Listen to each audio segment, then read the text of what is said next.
Si sta discutendo molto sul tema della possibilità di spendere tutte le risorse del PNRR che sono state messe a disposizione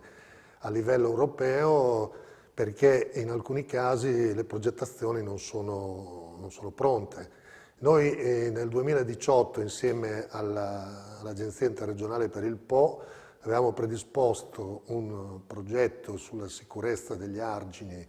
che cuba circa 540 milioni di euro, un progetto che allora fu presentato per un finanziamento a livello del PNRR, ma non è stato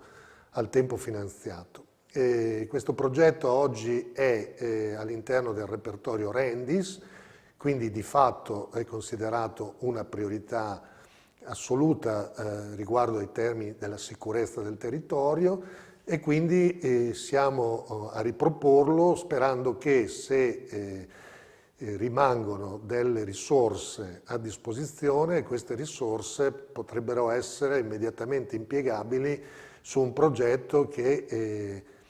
darebbe una serie di risposte molto importanti a tutto il territorio del bacino padano e soprattutto a tutte quelle popolazioni rivierasche, a tutti quegli enti locali e quei comuni che richiedono a gran voce sempre di più opere che riguardano la sicurezza idraulica, perché oggi siamo in una fase dove si parla molto di siccità,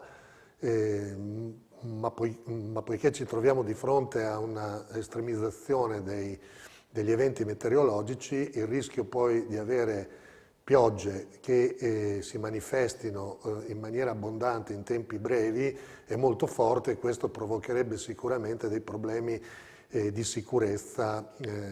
a livello di tenuta arginale. Quindi il progetto lo riteniamo un progetto molto interessante, ancora molto attuale e anche pronto per essere cantierabile.